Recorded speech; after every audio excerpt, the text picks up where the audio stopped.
Welcome all. Welcome to the webinar hosted by Numerical Analytics. And today we have two of our speakers, Mr. John Paul Raj and Miss Mary Kim. So Mr. John Paul Raj is a T-Cube trainer as well as the mathematics coach in India. And Miss Mary, she is IGCSE coordinator and she is a HOD of mathematics in Sinarmas World Academy in Indonesia. So today the topic of our discussion is exploring type 1 and type 2 errors for math IAs. So over to you, Miss Mary and Mr. John. I'm going to just start it off by saying, first of all, in advance, Happy Teachers Day to all those who are joining from India, but not just from India, even in Indonesia. There's a little background about that Teachers Day, because Teachers Day is celebrated on the 5th in commemoration with our first president, and he was a teacher. And so it is not an international day, internationally recognized. So when I was working at Woodstock, I started my career there, and there was no Teachers Day celebration there. Whereas all my friends in Bombay would write to me saying that they had fun during Teachers Day and so on and so forth. But I thought I'll just let you all know. I hope that I'm muted. There is no mute button. Okay, but just on behalf of Numerical Analytics and on behalf of everyone on the panelist team here, just want to give my best regards to all of you who are teachers, who are influencers, and it doesn't matter whichever part of the world you are, okay? I mean, a teacher has to be recognized and regarded. And I always say something like this, I say that once a teacher, always a teacher, okay? Today's topic, as was already introduced, and you already got the poster, that it's based on identifying and using errors, type 1 and type 2 errors in math IAs specifically, all right? So we have a fantastic expert here, right? Our subject host, we've got in Dr. Mary Kim. So she's going to take over the first part of this presentation, the meat part of the presentation.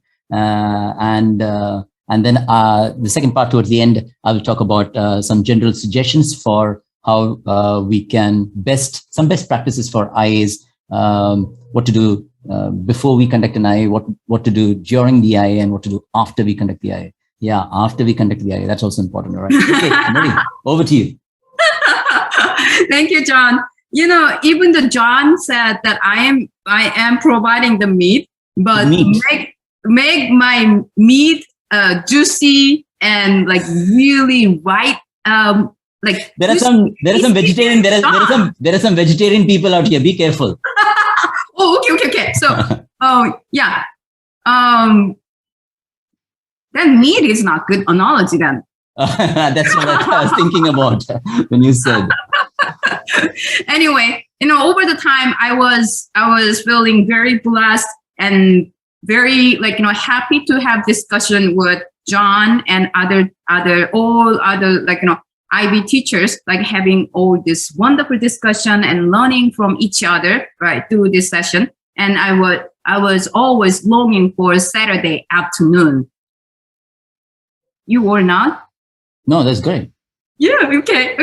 So, I believe that every IB teachers, they heard about this math IA, right? And we have been doing this math IA, year by year, right? Believe me, every single year I have this roller coaster. What I mean, this roller coaster, I hated math IA so much. Around the time of deadline, right? My kids go crazy. I am going crazy. Each year I have always some students in the last minute, coming by my house, staying up, in my house, finishing their math IA, right? That happens quite often, right? So I hated math IA so much. Hated so much. That's my deep down belly, right? Guess what? After we submitted math IA and when we have the harvest time, July 5th, right? When we have harvest time, I always so thankful and reflect on those difficult times that discuss with my students how we can make it better and how we can expand it better, right? I love it. I love math IA so much. So I go always deep down the valley and then go uphill again. Okay, I love math IA. That happens quite often to me. So now I want to test this experienced math teachers, right? Shall we have pre-test? This is like kind of like a fun test, right? Everyone love Kahoot, right? We have done this Kahoot with with our students, right? Shall we play Kahoot to test your math IA basic information? Really basic information. Oh, okay. John is smiling, right? So see. No, I'm just looking at the chats if there's something coming up. Okay. Wait. Okay. Good. I'm gonna go this, right? Okay.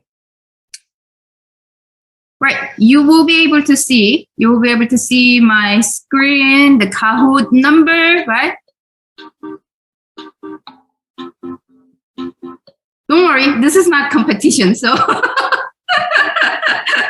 don't feel nervous, right? I want you to join this Kahoot, right? Let's see. It is only 13 questions. Only 13 questions, right? Thank you. Someone already joined.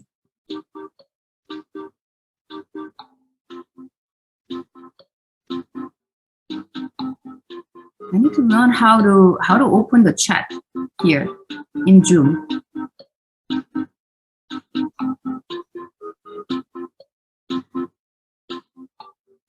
Oh shoot! Yeah. Okay.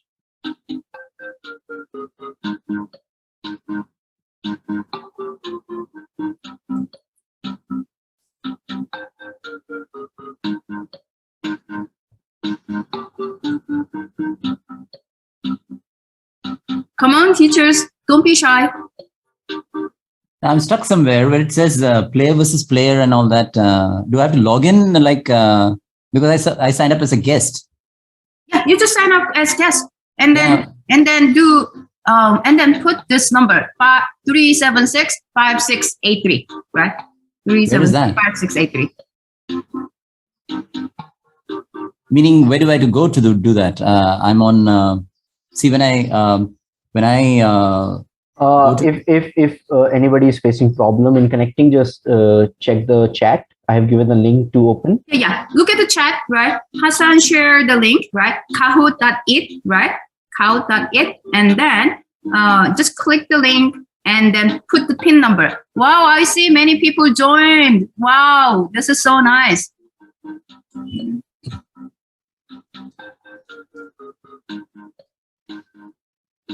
We have 26 people, so maybe when I reach 20, right, I can start, right?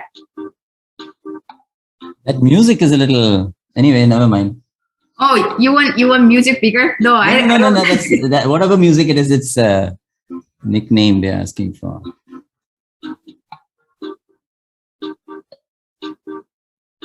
John, you finally joined. I can see you. I know. Okay, one more person.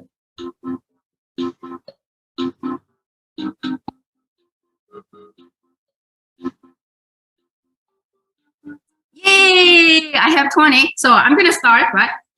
You know, this is something that I am doing with my grade 11 or grade 10 students after I introduce the criterion and what is math IA. So consider that you are a student, right? You are a student, you just told by your math teacher, there is math IA, right? And then this is the quiz that I am giving to you, right? Consider that you are a teacher, you are a student, right? You are a student. All right, ready, set, go.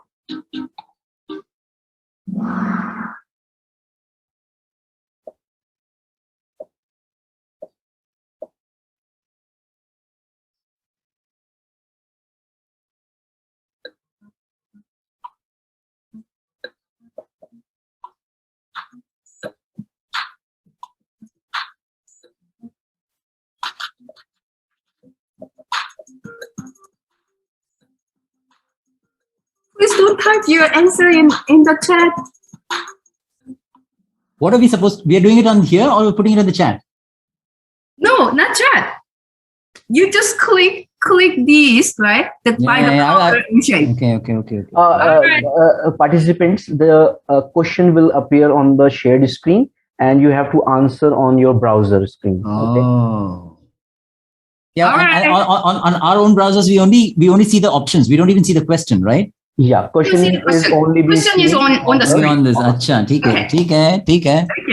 All right. Ready, set, go. Wow, now others got the first place. Oh my God. Let's look at this.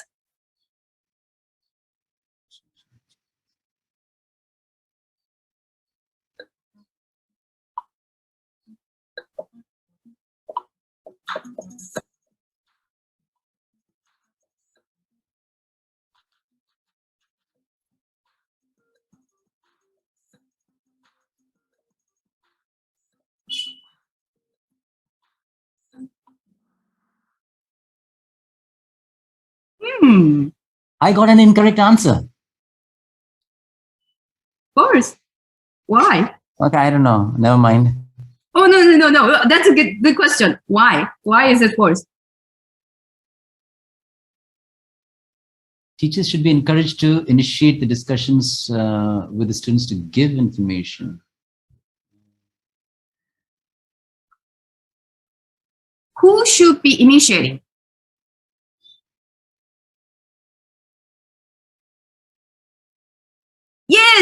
Yes. I got the correct answer here. No, obviously it's a true-false thing. I'm just trying to say why. I think because you asked the question is why. When you said who, it's true-false. My what I was thinking about why is it so? If you can just clarify that. Okay. So one of the things that I am always having difficulties, right? When I try to start Math IA, right? Some students they are looking at me, Marie. Do you have any idea I could do Math IA? So they are looking at my guidance from the beginning. Not they try to start, right? Miss Marie, I am because of their interest and their willingness to do what they want to do, right? So question should be, right? Okay. Sorry, I didn't write the question See, because when I read initiate, I would initiate that asking of what are they interested in, because I don't start with I see. That's how I interpreted it, and saying because some of the students who join grade 11 in the BP program, they come from the national in India, they come from the national program, which is they've never chosen a topic on their own. They've been given to write essays on their own, so they've never nobody ever asked them, okay, write something of your own interest. So even that needs to be spurred and initiated, and that's how I interpret it. I'm happy to be wrong, Marie. You're the boss. But I'm just saying how I would do in my class is prior to I don't even bring in that word. I just say, okay, right. When the first week when we get to know each other, when that time itself, I send out what do you call a Google form. And I ask them to write down, okay, what are you interested in the sports, movies, and they'll write, So from there itself, I start scanning what each of my students are interested in, because I know where I'm going with it. So they don't know. So for me, initiation starts there, and that's how I interpreted it. But I'm happy to be wrong. I see. But here my intention was, that's okay. Right? Here my intention was, each individual student, right? Initiation is needed, but not giving information. Oh yeah, that's also good comment. I like that. Right. I see a lot of good discussion among teachers here. Absolutely. Right? And I think Marie, what would you say? Because it was your question, you worded, words, semantics as what was the stress on? Was it the stress on initiation or was it information in this particular question? For me, the stress maybe goes to initiation. Then it has to be true. Yeah. No. Here, when I say initiation is about the topic. I don't want them to come up with Miss Marie, give us the topic. No. I agree. Yeah. That's always I am having difficulties with my students. That's a struggle. And okay. I usually draw a line, right? You Yeah. come with the Yeah. idea, then Yeah. I could say that how Right, we right. can make it more meaningful and more Yeah. interesting. Sure. Sure. I, All right. I don't know. Let's It go might on. be- Let's move on. Okay. But this is yeah. good. This is good. All right, move on. I got two wrong. Never mind. Okay, let's go. What's the question? Which criterion is different for? Ah.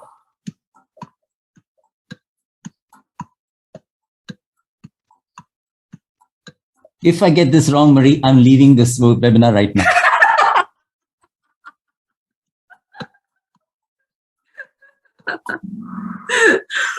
Okay, good, good. Oh, I got it right.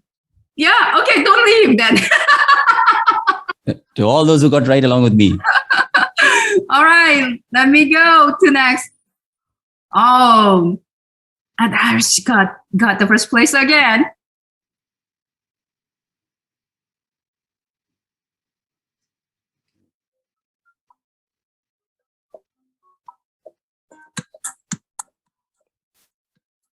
Why do I feel I got it wrong? Why do I feel I got it wrong? I have a feeling it is wrong. Can I change the answer right now?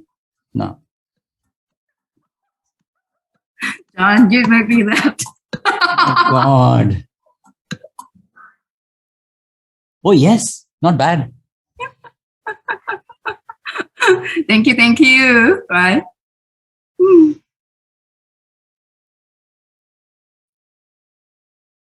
Oh my, new first place. Wow. Who's RA?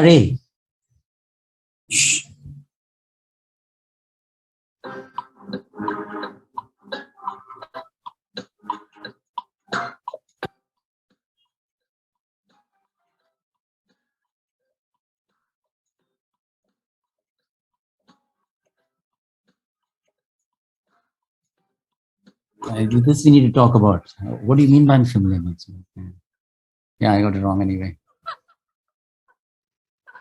I'll play a music according. Okay, Jalaj, you're one of the panelists, so you can speak, right? Do you have any comment on this? John got wrong, and he's frustrated. See, Yeah. when it comes to like unfamiliar maths, to my own example, when we talk about personal engagement, this is like how much do you owe that particular exploration. So this is like, if that exploration belongs to you, entirely belongs to you, you are doing great in personal engagement. So how do you personalize, how do you customize that personal engagement? Does it have to do does it have to do the topic? Because see, when you say unfamiliar maths, are we looking at the content, use of mathematics, or is it personal engagement? Which one is it? I'm going with the key term own example instead of unfamiliar. It could be familiar. Yeah, that is why when it came, I was a little confused. But anyway, I failed this test. I mean, the bottom line is how much do you own that? Achha. How much can you personalize? Personal engagement. Can you Okay. customize? Got it. Makes sense. Yeah. Makes sense. Here, the unfamiliar mathematics, right? Okay, let me give you some example. I saw some students like learned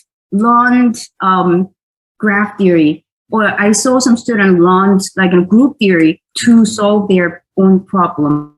Okay. And it takes really long time to learn new mathematics, which is not covered in school mathematics. And I do give like a lot of credit to the students who did independent learning, independent study to solve the problem.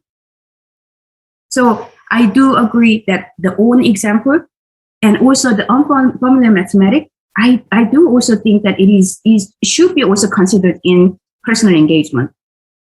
It might be. I'll comment on that later. We have to go with this a little faster. Okay. We need to go quickly, right? Yeah. Okay, right. I know the whole picture, so that's fine. Okay. All right. 7th. Is it 6th? Okay. Which criteria am I high? Now, what is this going on here? I will mark high. I will mark low. I'm getting marked low here.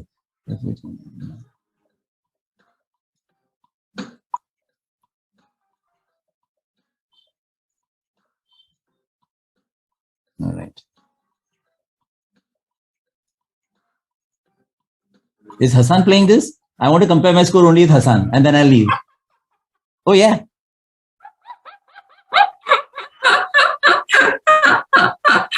Okay.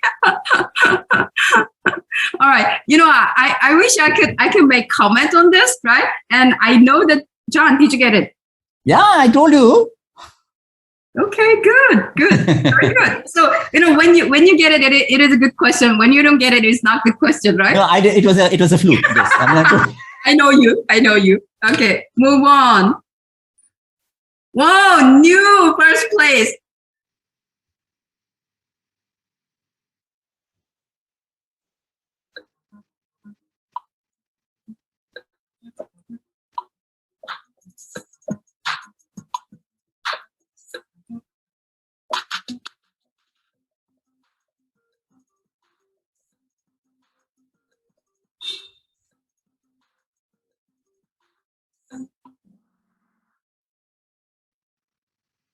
Whoa, I think many teachers know what's going on, right?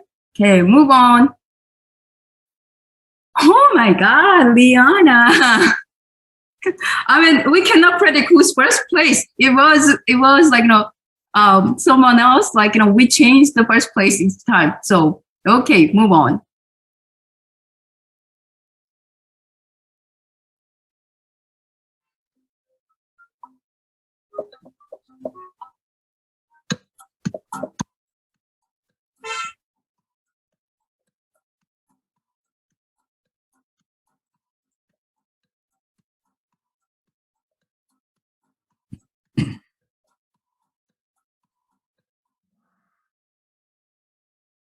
Okay, here, the criteria A is overall structures and logically developed and easy to follow. That's the criteria A, right? Okay. Wow, Liana still on the first place.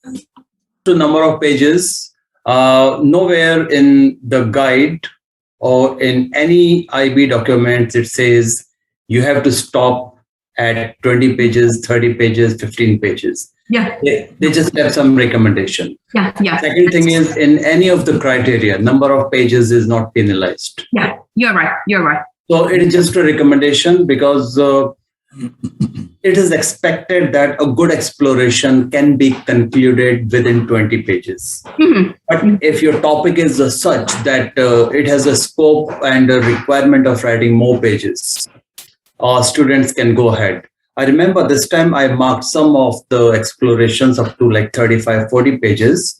They're really good. 40 pages. What? Yes, very high scoring explorations. We cannot penalize. It is not mentioned anywhere in the guide, in any IB document, or in the assessment criteria, any of the criteria. Yeah, you're right. So I just wanted to share like my view on this. Jalaj, excellent point. And that is what I had told, because some of the things that came up from this is good. These are guidelines, I mean, everything is coming from, what we learn from experience and we are suggesting. However, that while that 12 to 20 page, whatever is mentioned on the guidelines, they even said, like Jalaj was absolutely right, saying it's not like a hard and fast rule. You can even have an IA that is even less than that. And it will still be, depending upon the topic, if it satisfies those criteria, he said that correctly, that you can't penalize someone. What is the more important thing, Jalaj, correct me if I'm wrong here, in that, in the criterion A, that word concise. Concise. When you're not penalizing, but if you look at, see, when you said 40, even I reacted, okay, but I don't know, I've not read those 40 pages. They might be concise, but because sometimes when you're repeating the point again and again, to keep it concise means sometimes you may have two great examples. Both are great examples, but then sometimes I have to teach my children which one to choose, just because I want to keep it concise, because otherwise it appears to be I'm repeating the point. All the examples. So that criterion A, I think the one of the high score is when we talk about keeping it concise. So that art of keeping it concise, I think there's a beautiful word in English called succinct. I'll put it on the chat here. SUCCINT. Does anyone out here know what it means? Or if you don't know, that's okay. I mean, I hope it was there. Oh yeah, succinct. Right, succinct. I prefer succinct and elegant showing rather than wordy and too many pages. Yeah. So this might be also different from teachers, right? For me, I mean, please correct me. I'm not going to penalize my students for length. Nobody's talking opinion. So I agree with what Jalaj said. My point was when I'm guiding, I totally agree. You made a really good point. If they make lengthy one, even though there is recommendation, my recommendation is don't go over 20. Believe me, I never allow my students go over 20. I'm a dictator in terms of math IA. So I don't allow my students go longer, but if it is really necessary, they could go, right? But when I had 30 pages or 40 pages in marking, right? I also had some papers I marked 30 or 40. Believe me, most of them, right? When they go really long, right? They sometimes have like repetition, like as you mentioned, right? Repeated like calculation, and also they lost their focus, and then a lot of part redundant. So that's why they wouldn't get good grade in A part because they lose the part. They lose the words concise. Yeah, concise is something that, I mean, of course we can, but like Jalaj said, I totally agree that even though they've given that margin of 12 to 20, it can be less than 12 also. And people might say, oh, that's too short. But no, I mean, if it meets the criteria, I would say, yeah, go for it. Or if it's more for that matter. 40, Jalaj, I would like to read it, although it's gone. I really like to read that 40 page one. But someone asked a question, and we'll come to that. Please bear with us. Yeah. So we'll get back to that, right? Yeah, we'll come to that. More time later on for the discussion. Yeah. Right? All right, let me go on. Move on, right? 2 more questions. Where is that? I lost the link or what? All right. Where is...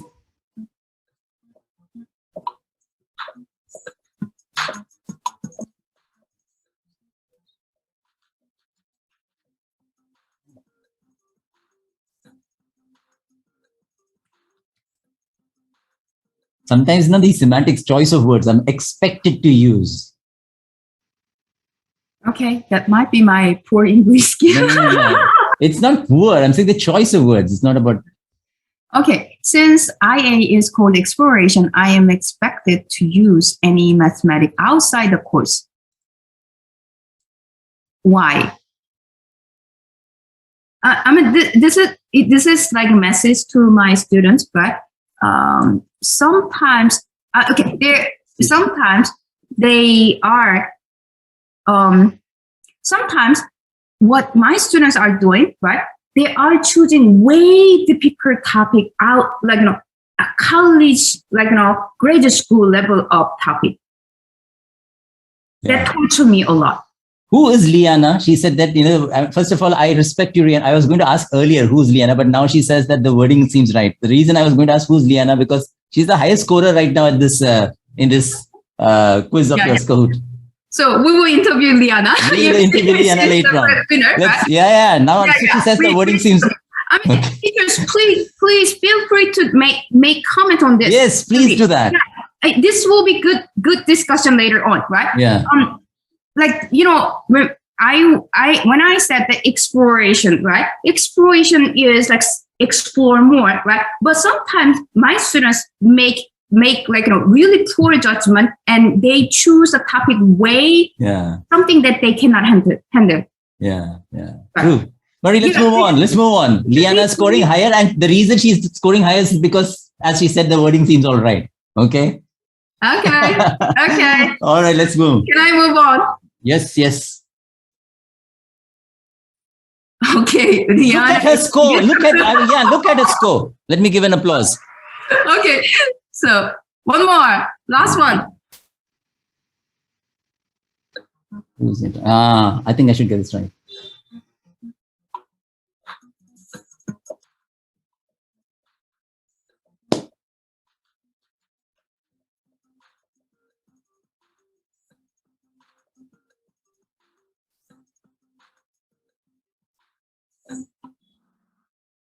Yes, I think Wow, teachers not all know well. Right, all know well. Like, you should. That also related to previous question. Your target audience is not IB examiner, and it's not your math teacher. Should be your friend, your peer. That's why I always do making them do peer review and giving feedback. Making them in pair, right? Giving feedback and then ask my students criticize and complain a lot to your friends math IA, and that will improve their math IA. Anyway, fantastic. Yeah. Okay, let me announce the winner. Liana. Let's see if there's any surprise.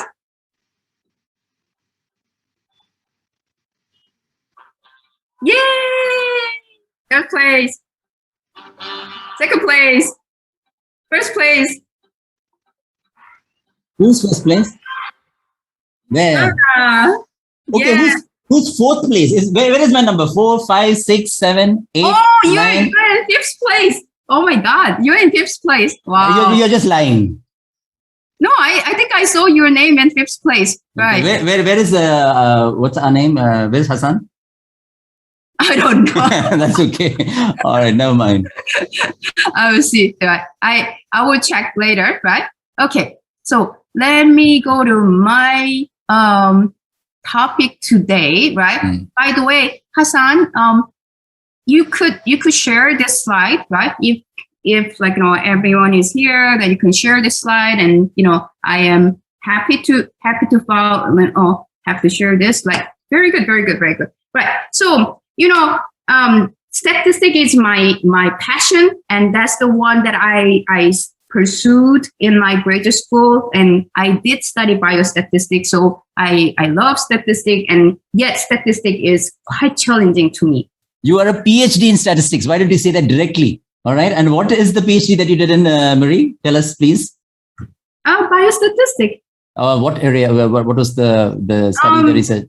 Especially the medical research, right? Okay. Whether it is cancer, right? Okay. I work with ophthalmology department, neuroscience department, collaborate together, right? When they bring me the data. Marie, this is my topic, and this is my hypothesis, and based on this data, what do you think? Yeah. So that was my study in PhD.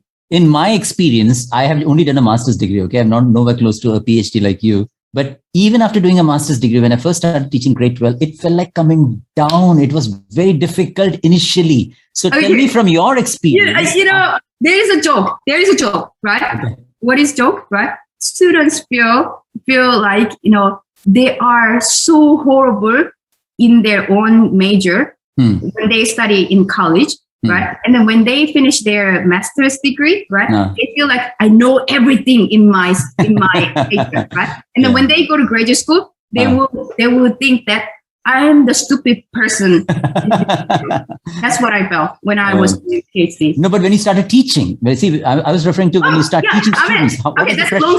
That's long story. When then we'll tell me. Keep it succinct. Okay. When I came to IB teaching, right? The first teaching, right? I knocked out, right? All math HL. I have only one math HL student left. Oh my God. I know. In 1 week, everyone tried to leave my class, and only one left. And that one left student got 7 and went to Hong Kong University. Okay. So is that succinct enough? That is fantastic. Some other day we should hear. Let's hear about type 1 and type 2 errors now. Let me go back to my topic, right? Yeah. So here, what I want to say today is type 1 and type 2 error, right? And this is just like one example that I want to show that how statistics can be linked to other subjects and how this could be really, really good area that you can start with math, right? So, okay, what is type 1 error and type 2 error? Type 1 error is rejecting null hypothesis when it is in fact true is called as type 1 error, right? Yay! Yeah, I see someone said one of my students went to Hong Kong University. Yes, proud teacher. Type 2 error, yes, not rejecting the null hypothesis when in fact it is not true. So which means like alternative hypothesis is true, but you didn't accept the alternative hypothesis. That's called as type 2 error, right? So let's go. I have a lot of fun examples, so I want you to join too, right? Let me summarize in the table, right? So H null, right? Null hypothesis is true, right? That's the true for whole population, but we cannot go by whole population, right? Statistic, we choose some samples. So we make decision based on sample, right? So when we make the decision based on sample, right?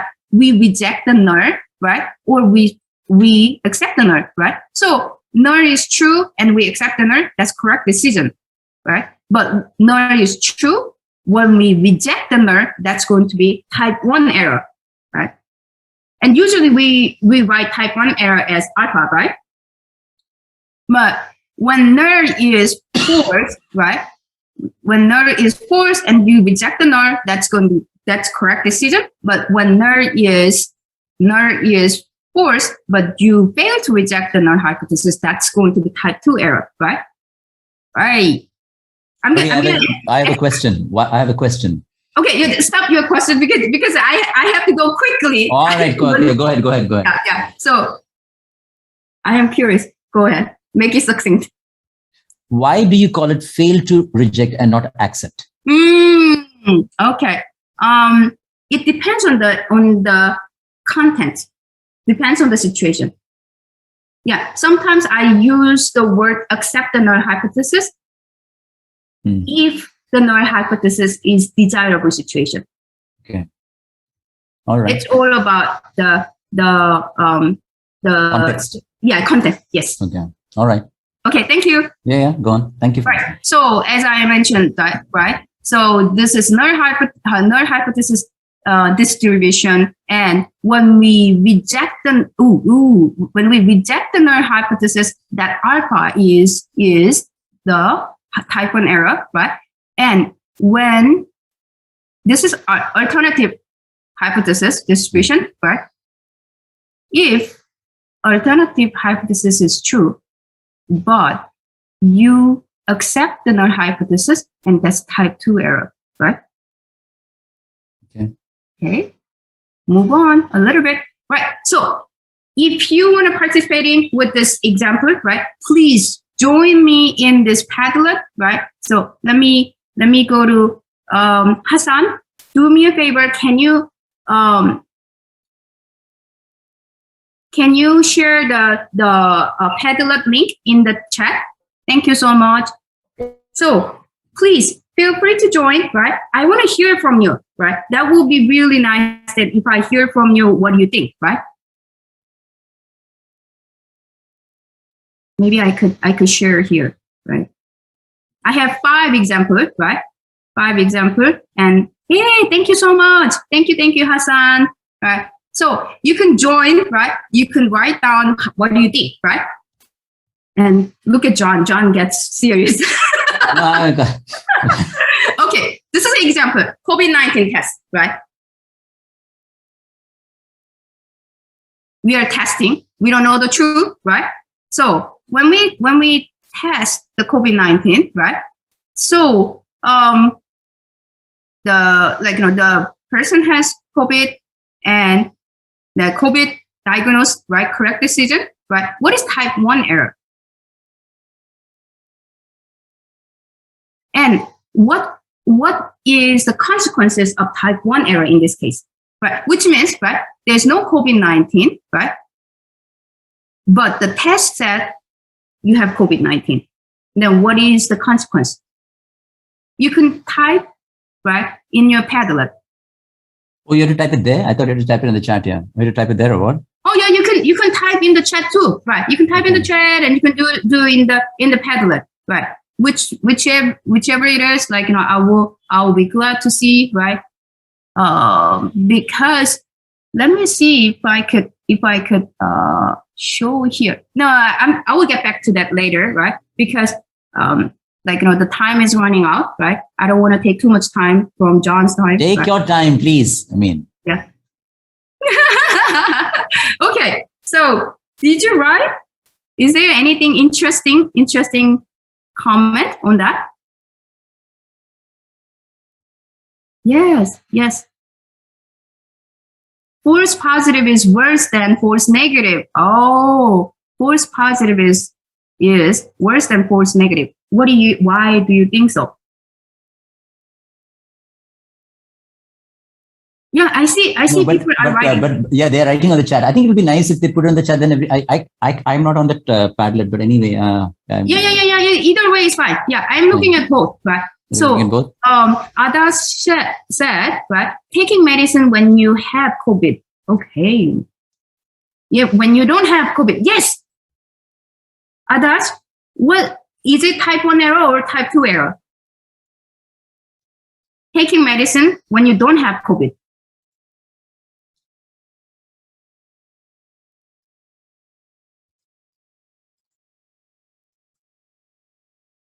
Taking medicine when you don't have COVID. Yeah, that's right. Yeah, that's type 1. Yes, very good, right? So now you understand very well, right? What is the consequence of this type 1 error? Is going to be unnecessary treatment and also anxiety.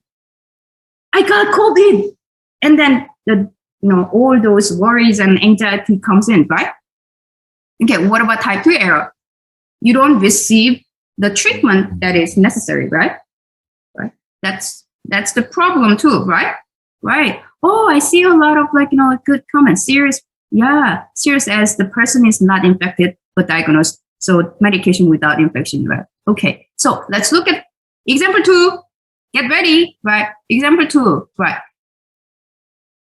Now, here's a person. Then in the court, they're gonna decide whether the person is guilty or not, right? So the person is guilty and the verdict is saying guilty, right? Then that's correct decision. But the person is not guilty, but the verdict said guilty. That's type 1 error.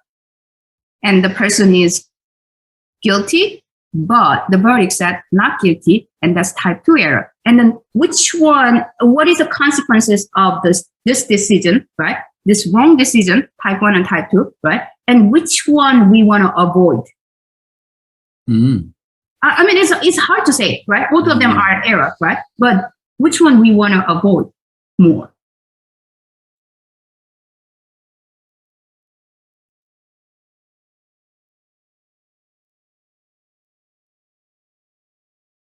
But all the Bollywood movies are made because of the type 1 error. You know, the not guilty, being given guilty, and then the person comes out of the jail, and then he wants Aakhri Rasta,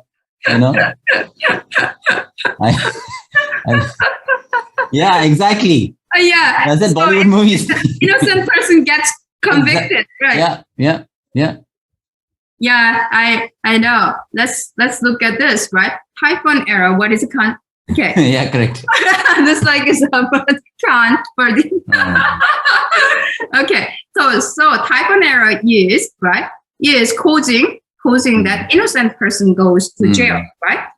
That's a problem, right? And then these days in United States, in this case, if the person sue, right, they those the compensation money is 5 million or 10 million. The money is really, really a lot, and that comes from taxpayers' money, right?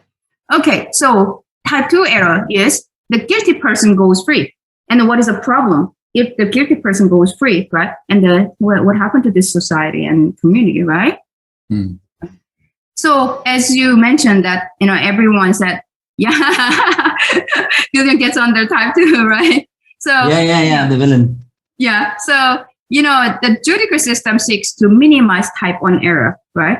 So until the person is proven to be guilty, right, we consider the person is innocent, right? Okay, let's go to example 3, right? Example 3 is showing that, right, $2 million machine, right? Do we need to buy a new one or use or the old one, right? Sometimes the machine is working, sometimes the machine is not working, right? So we wanna find out, right, whether we should keep using this machine or we need to replace this machine. So what is the consequences when we make this decision? What is the consequences?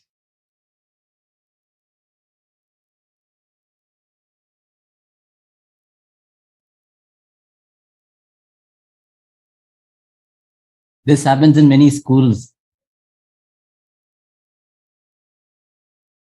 where you need to repair, they're saying you want to pay so much money for we just bought this thing, we just bought it, but we may have brought a... Yeah, when they see us. Brilliant. No, that's a brilliant show. If anyone has seen this show on Netflix, when they see us, it's based on that same thing we just spoke. Innocent people actually happened. It's a true incident. Okay, if you've seen that, you must. If you've not seen that show, I'd strongly recommend. It's a web series. But there were 4 young boys who were sentenced after how many years. They had to pay the compensation, the U.S. government. So, John Grisham's novel Innocent Man is about that too. It's about that. Okay. Yeah. Okay. $2 million machine, right? If it is broken, right, and it is broken, and that's fine. But if it is not broken, that you decide that it is broken, and what happened? That's $2 million, right? So that's $2 million, right? But what about type 2 error? It is really broken. Richard says it's wasting money. That could be used as absolutely. Yeah.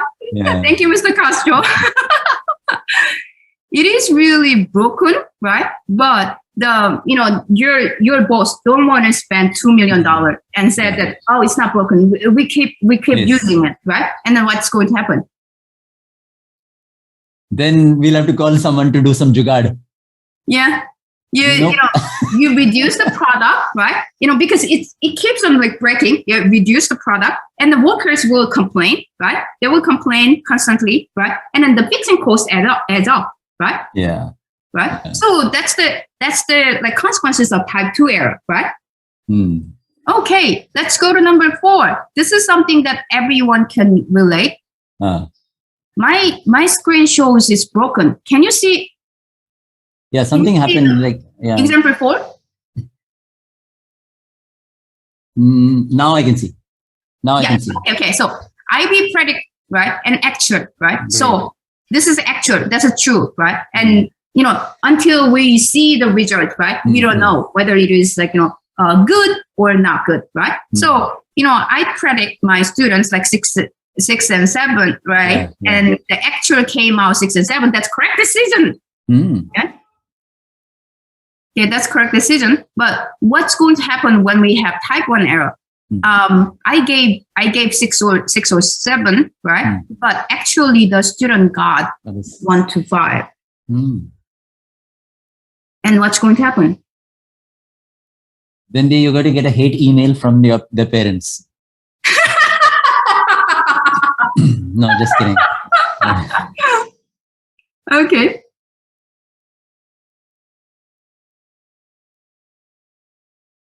I see. Yeah, the students, yeah. Yeah. Oh,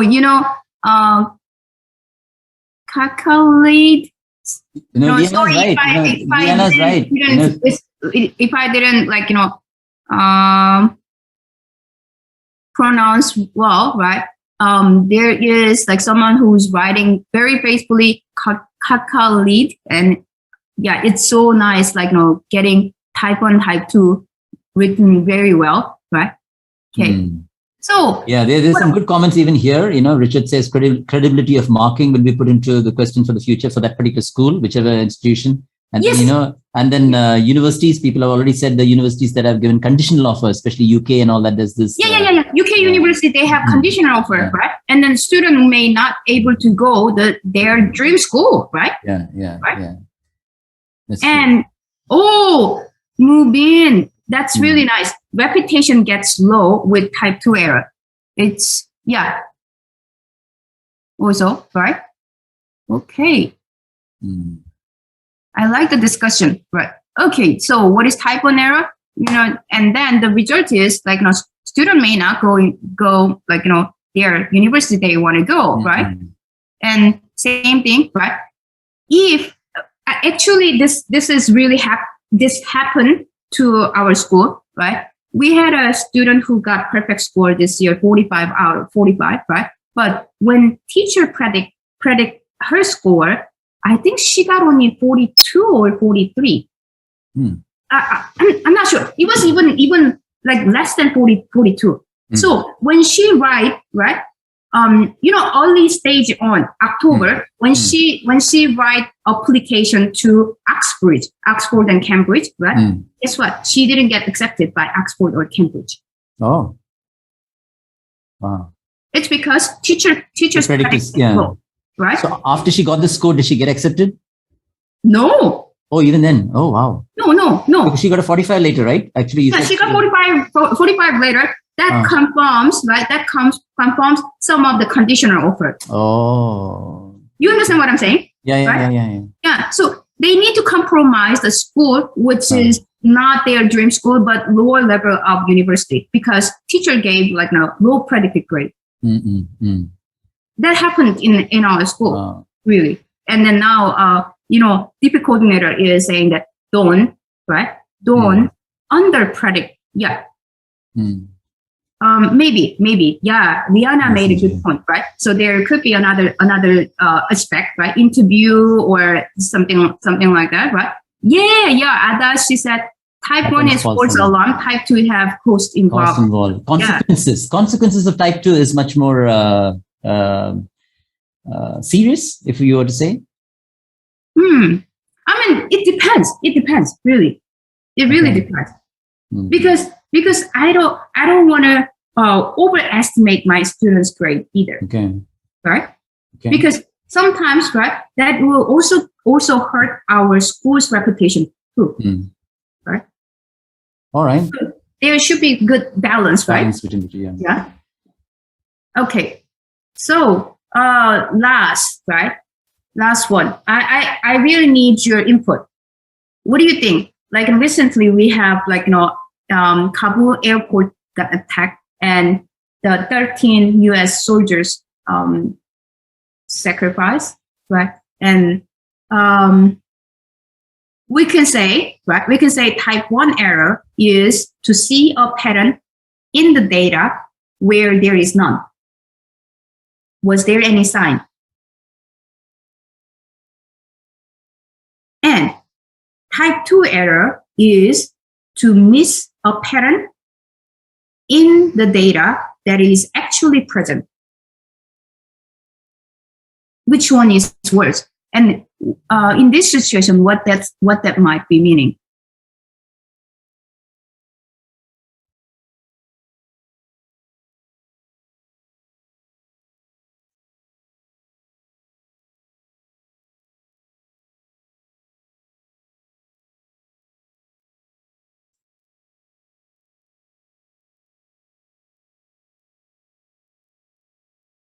When you say to see a pattern, what, are you saying that there was some kind of information given that there's going to be? Yeah. There might be some information, like as you know, right? We know that US has their like the CIA, all those information, people, right?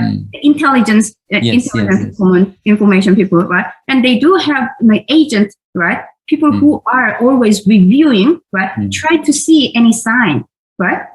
Then people are right in type 2. So US General or US Central Command, they must see through it's like an intelligence report and whatever, right? And how Taliban's plan, right? Mm. And is there any possibility that, like soldiers might be the target of the attack, right? But if they fail to pick out the pattern, which means if they fail to see the sign, right, then what is that means? That's the type 2 error, right? Maria, I have one question. You don't have to answer right now, maybe some other day. I know. Yeah. Because it might take more time and we've got so much more to learn from you. But I have this one question, just because this is the examples are so much contextual, and I think all of our participants will agree. But which error was worse? The decision to go to Afghanistan or the decision to withdraw from Afghanistan? Okay, 20 years ago or 20? Yeah, I mean, think about it some other day. Probably take more time. Yeah, I know. And also, this is something related to like political issues and things like that. So I will just leave you, right? Think about what is the type 1 error and what is type 2 error, right? Yeah. And which one is worse? Sure. I mean, type 2 error happened just recently. Correct. Right? But type 1 error, right? What is type 1 error might be? Type 1 error might be someone said, oh, there will be series of suicide bombers, right? So we should all pull out our troops and we should kill all those people over there, right? And is it right decision? No, it's not right decision either, right? Absolutely. Yeah, right. So you said exactly what I want to say next, right? So this is conclusion, right? What we have learned, type 1 error and type 2 error, which one is more important? Really depends upon the situation and the nature of your hypothesis, right? And we need to carefully consider all the consequences, right? When we make a wrong, when we commit error, right? You can see that, in the beginning, you saw in the beginning, right? Let me go back here, right? Based on this threshold, right? Do you see that alpha and beta is greater or less, right? Based on this cutoff line, right? So based on that, right, we can see that, right, we cannot avoid the type 1 or type 2 error, right? Then which consequences we can bear more? Which consequences more I can handle, manage, right? That's something that we need to think about, right? Correct. Right. So before I go, I'm going to show you one of the example that my student did, right? I will say it is good example because it related to really local problem, and also that is also connecting to the global issues and the health concerns and things like that, right? As you know, I'm not sure in India, but in Indonesia, one of the very critical disease is dengue fever. My student, right? He did dengue fever data, right? Based on the type 1, type 2 error, right? And then using published article, right? Compare his analysis and published articles analysis. Okay. That's what he did based on dengue fever. And his motivation was because the medical cost is too much for Indonesian population. They are making really small money, right? But when they get dengue fever, sometimes they lose a chance to get good treatment. It's because diagnosis is too expensive. Right? Right. Sometimes the diagnosis is too expensive. Then is there any good indicator for the diagnosing this dengue fever? So that's one of his idea about this, right? So he used this, right? And he was showing the indicator that used dengue fever is IgG and over IgM. You will see something similar to this for COVID-19 too. That level depends on that, right? You can reduce or increase type 1 error or type 2 error. And what is the most good point that we can set our threshold, right? To to minimize the effect of the error, right? That's what he has discussed, which was really, really good. Right? Not so good one, right? I don't feel like to talk too much about this because this student studied really good idea that she's going to learn Poisson distribution using the earthquake data, but in the end, it came up not really good because she cannot.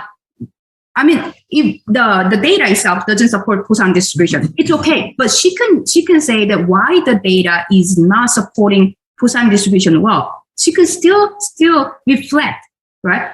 It doesn't look like normal distribution, but she forced to use normal distribution and compare Poisson distribution and normal distribution. And I was saying that why are you using normal distribution? Because I learned normal distribution.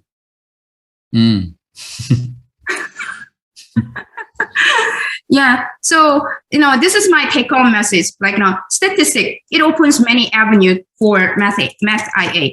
It could be like connected to medicine or politics, like business or economic or like, physics and biology. Like, there are many more authentic, like real life problems. And let's encourage our students explore more through math IA, right? Using like statistic, right? I'm done, John. Sorry, I used 3 more minutes. No. You should speak more. No. I mean, I had a, like, I am very, very, like, encouraged by teachers, like, participants, right? They participated this Kahoot, taking it very seriously and have good discussion, right? Yeah. So we can go back to this discussion later. It is fantastic. Marie. I mean, a lot of good insight. I mean, maybe you can give 5 minutes for some questions or some reactions. What I'm going to be doing next is much more. I have a question. Yes, there's some question. There's some question. Love the comment. Yeah. Lovely. Okay, so there's a question. If students are doing null hypothesis, then it is expected by students to do type 1, type 2 error analysis? No, not necessarily. Yeah. So the reason why I'm showing this, right? I'm just like showing how much statistic could be, right? Could be related to our authentic real life situation. And we have to interpret based on the situation and contents. Not just like, one of the things that I really like, disappointed with our students, right? Sometimes they just like, run the everything, like put it in the like, software and linear regression, R square, done. They don't think, what does that R square means? Right? And what is it really mean in the context? Yeah. That's what I wanna tell. Yeah. Okay, not necessarily you need to do the type 1 and type 2 error. I'm just showing one example. I have a question, but it's going to come up after I do some presentation. So I'm going to direct that to you at that time. But if there's any more questions, then I can just, I'll just set any other question based on what Marie has just shared. Okay. Thank you so much. Thank you, Marie. It was fantastic. I'm going to share something, and if Hassan can just pin this. There you go. Fantastic. Thank you, Hassan. I'm just going to do that. These are just suggestions. All right. What to do, what not to do. And as regards to math IAs, and this is also coming from, my experience of students, and then, what I've learned from, interacting with colleagues. So I've, one of the things that I've come up with is we need a plan. I mean, throughout the year, we have a time, the calendar that we plan for our course, and how much time is allotted for each one. And it's a good idea to read that rubric that even Jalaj was pointing out earlier, because if this is distracting, I'll just come back to the slide in a bit, okay? Because sometimes you need to show the slide, everyone just reads everything, right? So I just brought it back. Here's the thing. To have a definite plan for the IA, and it's not just that the teacher's involvement is equally important, which is why that word, the choice of word I was picking on, what does that initiation mean? So and if the teacher's involvement, as per the guideline also, it's not just, because it says in the guideline, even to supplement what the IB has said, how much the teacher's involvement should be in the IA. And so it starts with the planning, even before we enter the classroom, even before we've started the year, that we make a note for ourselves and saying, is there a question, Mubin? I mean, I'm sorry. Someone raised their hand. Mubin, question or? When you have question, right? I thought I saw. Okay, Hassan, can you just take care of that if there's somebody who raises a hand or something? Okay, cool. Acha. So before we even get to the classroom, just to have an overview of a timeline, when am I going to introduce the IA? What am I going to introduce the IA? A timeline that is so when am I going to introduce things about the IA? What I have done is that at the start of the year, as I said,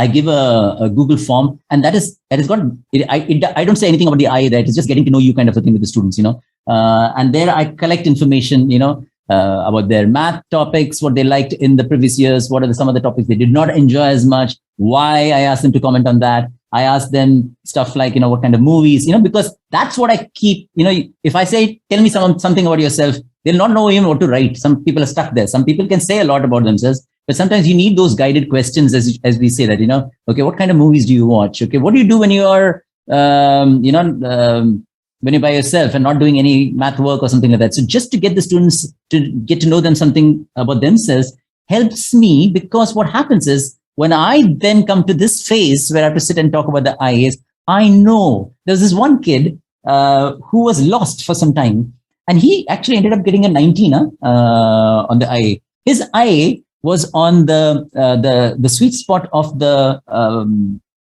squash racket. He, how did I know that he plays squash? I would not have known. He would be just another student who comes to my math class, and this is the day school, right? Is there a question? How many times can students submit their draft to the teacher to make suggestions? So, keep a note on that question, Richard. I'll comment on that a little later on. Okay, but that's a good question. Thanks.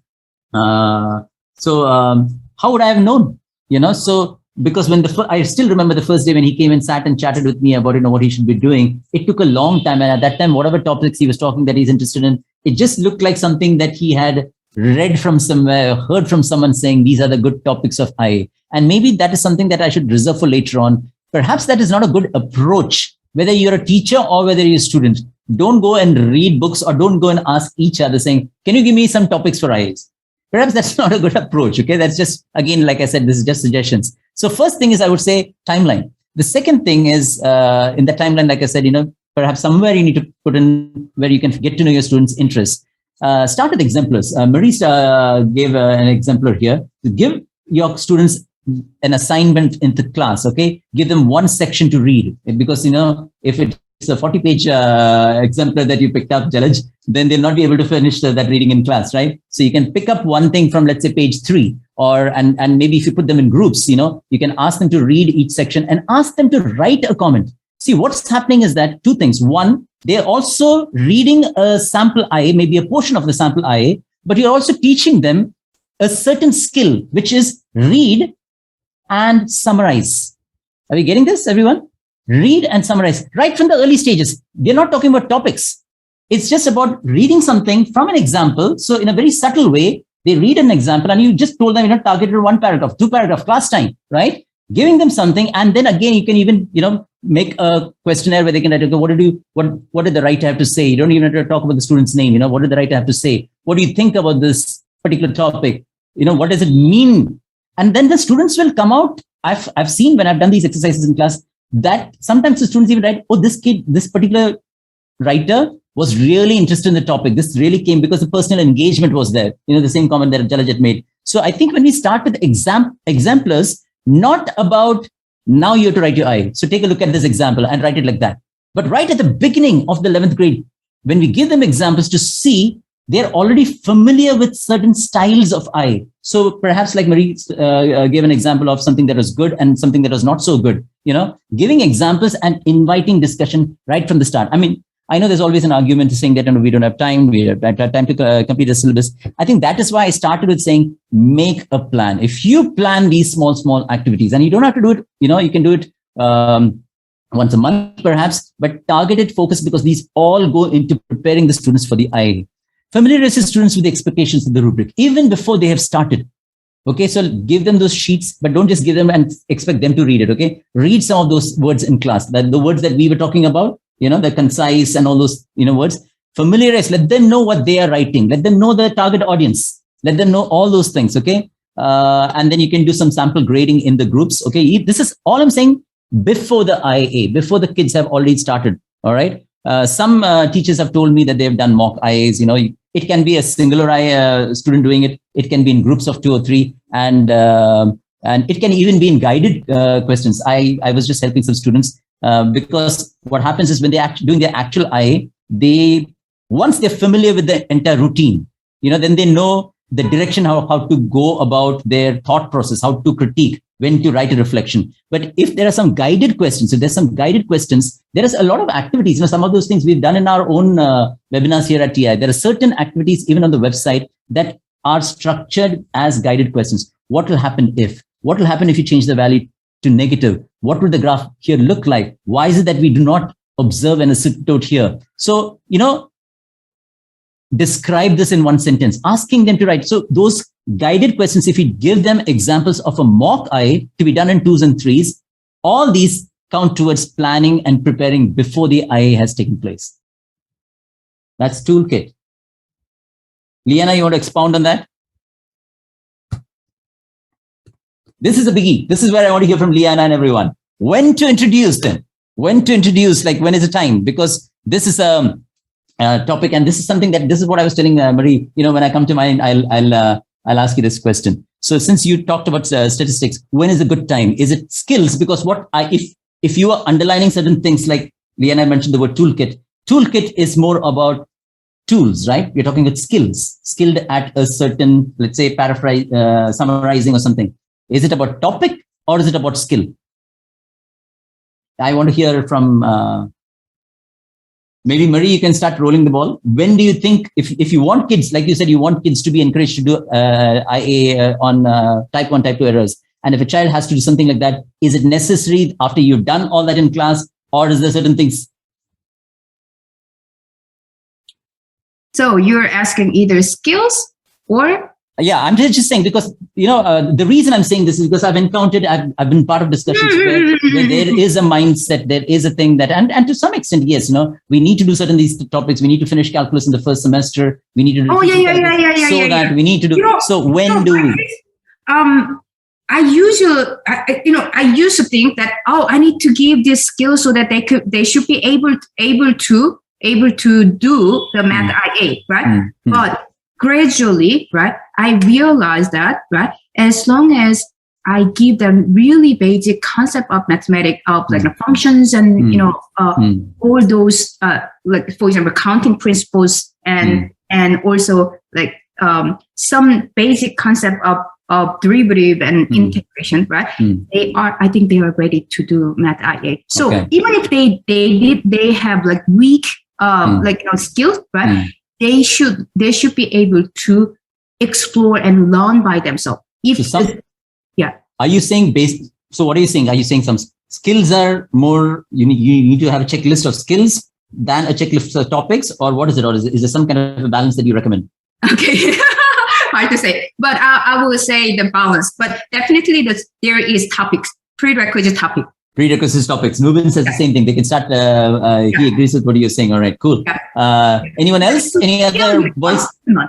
What's Liana saying? Who is Liana? At the end of this workshop, I'll have to ask this question many times. But Liana, what's your opinion on this thing? Topics, skills.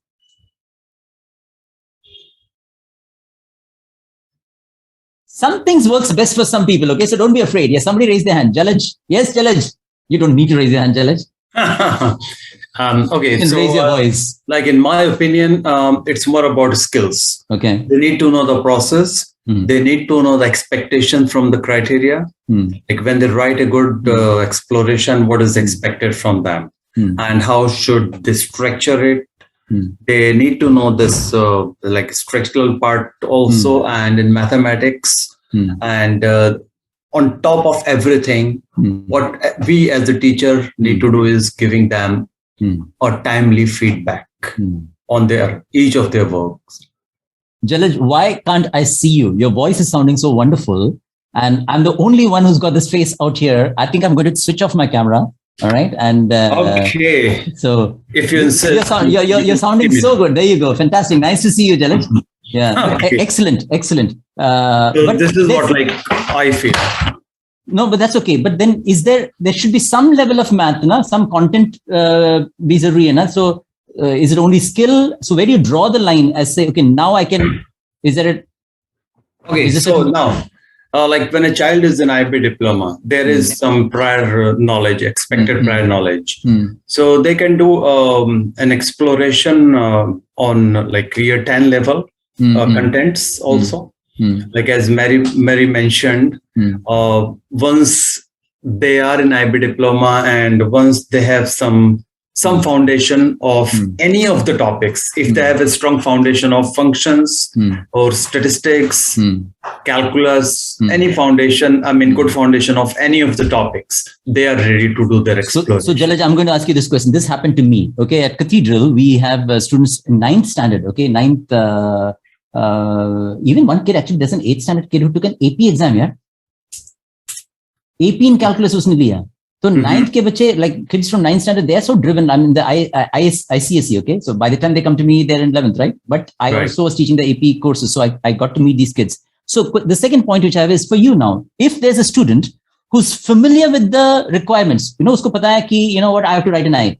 And they've done something like that in 9th standard. There's some kid like that who's driven. And they come to you right at the first month itself. You know what, sir, I want to write my I. I have to start writing right now. What would you do?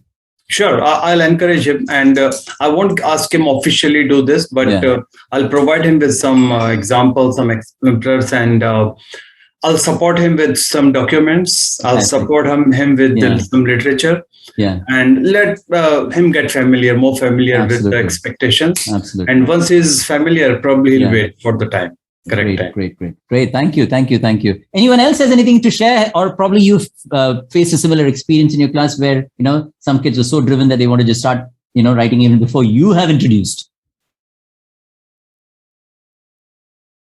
No. Suddenly, after Murray has stopped talking, they've all decided to stop talking. During the math I, all right? Now that was prior and during, okay?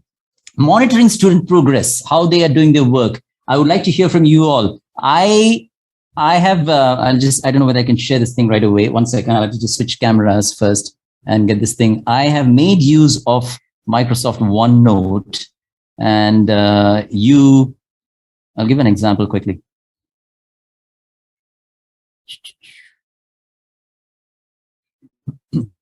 How do I share this? Which one is this? Okay, can you guys see? This is bad. Maybe this one. Can you see better? Is everyone seeing? This is OneNote. And the reason I choose this is because, sorry, did someone say something? Oh, we can see. You can see? Yeah. All right. So what I'm saying is, if you can find some way, I mean, I'm not advocating Microsoft OneNote here. Okay. That's not what I meant by, but in one place, if you can put down feedback and, you're encouraging them, this is their student notebook, and every day's feedback you've put there, and, there's a timeline and every part of, and this thing, so I actually picked up that part of the rubric and asked her, check this part of the rubric.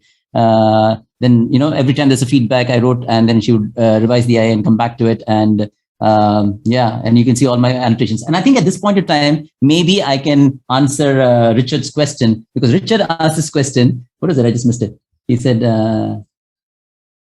annotating using Kami. What is that? I would like to hear that. But Richard asked this question: how many times can students submit their draft for the teacher to make? Now, in your timeline, what you have said, so what I've done is that I have this one draft. Okay, I've called, there's only one draft, right? So, I just call it the what do you call it? I don't know. I just call it the draft version. All right. So before that, they can come to me anytime. Okay. They can come to me anytime. And after that, what I am trying to do is that plan, they give me a plan at the start of they give me a plan. And I'm trying to see how close it is, because it should not be something that, let's say that draft we're talking about, that one draft, the first draft, is due maybe next week, and you haven't seen any version of it. You haven't seen the outline, you haven't seen a proposal, you have not seen any work in progress. And that is what I think the IB is expecting when I use the word, the teacher involvement. How are you going to be able to validate and say this is the student's authentic work? We're not talking about originality, of course. You all have read that document and you know the difference between those two words. So how are you going to validate? In my experience, that's why I said I was just sharing this thing with you. What I try to do is that right from the beginning, I try and chronicle the entire process. I try and keep every bit. Even if it's written on paper, I'll try and make sure that it's scanned and put there. And I make my annotations, and I have several sessions with them. So till that first draft, which is what they're working towards, I give them about a month's time for that. So prior to that, whatever discussions, whatever versions, whatever ideas they've come up with, whatever they've tweaked around with. But even in that 1 month, I don't want a surprise. I don't want to see that something else came up. What we've discussed, what they've come and told me, what they've come and reported, how it's been going on, it is in that flow. Because that I give them that 1 month. Some people even do it because they're in the flow. I had one student who said, "Sir, I'm in the flow. Let me just finish it right away." I said, "Go for it."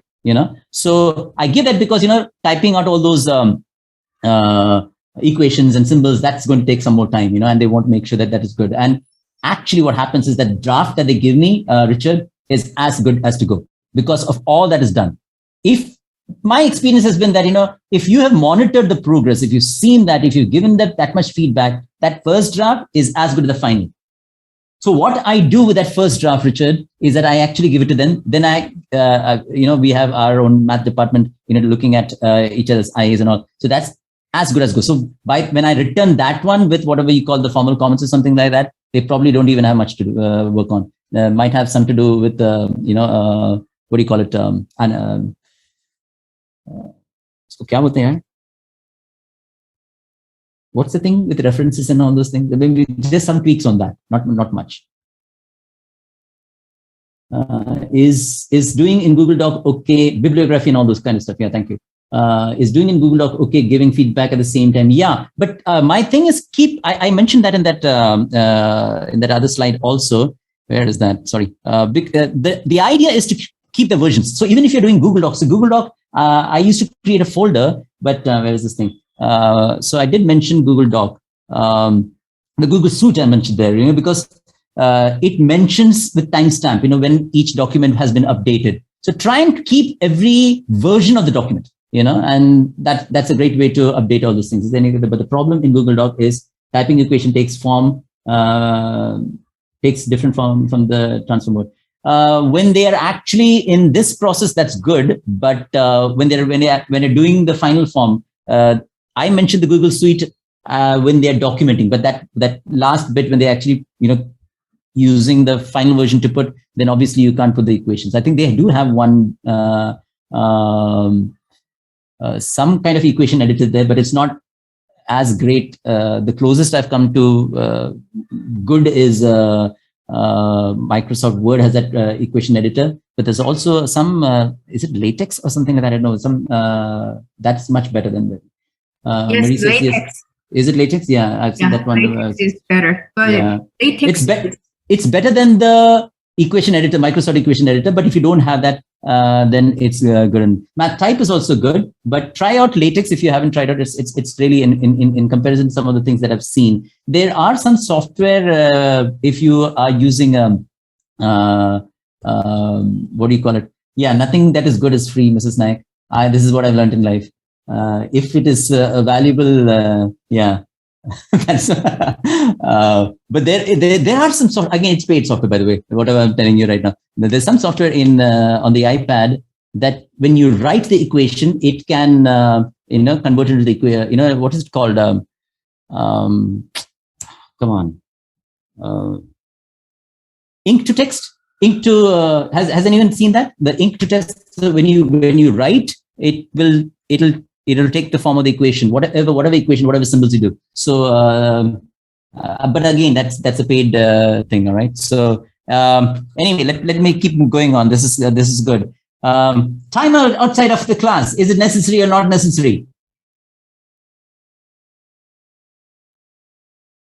time outside of class, outside. I don't want to, but my student forced me. I know. Because in class is that you can do I don't know, because it depends on the class size. You've got suppose you've got anything more than 10, 12 students in one class, and of course the IA is not like a group work. It's, when it comes to the actual IA, when they're doing, and this slide is about during the IA, the peer review helps, but then when you have to sit with one-on-one, that's what do you do the rest of the class, and anyone else wants to share their experiences, time outside the class? When you're giving feedback, suggestions, breakout rooms, okay? But breakout room, is it single rooms, Indrani? Because see, what I'm talking about is that, breakout room is group activity and we do group kind of stuff, right? So,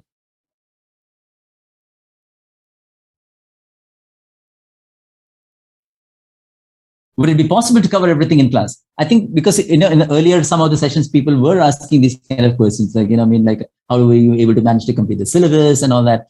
I had similar instances like Marie had, so I wasn't able to be honest, I wasn't able to give, I tried everything in Rani, I tried even breakout rooms, I did many things, but I had to schedule extra time. Some students would come prior to the class. Some students like, can I come at, because we had a registration time at 8:20, can I come at 8 o'clock, when it was online, so people did schedule some time before class, or I felt that it was required. In my experience, that happened. I keep the other students engaged with some other activity. Great. I schedule appointments 20 minutes to at least outside. I found personally, Mrs. Naik, I found that also because I had to do it. Even if deep inside, we prefer not to do it outside. I agree. Nobody, it's like Marie said, who wants to give anything? But sometimes we do need to, na? There is no option. And sometimes when you look at the IA, you said, my God, you might as well get so I don't think it is by choice, but that is why I said, is it necessary or not? I'm glad to hear all this kind of opinion. This is great. And it's good that we're discussing this because, we know that, okay, what I'm doing, okay. John, and as time goes by, I become more, how can I say, have better communication with my students. In the beginning, right, I will set my boundary. This is the deadline. This is my expectation, right? Otherwise, I have to communicate with my coordinator and your parents.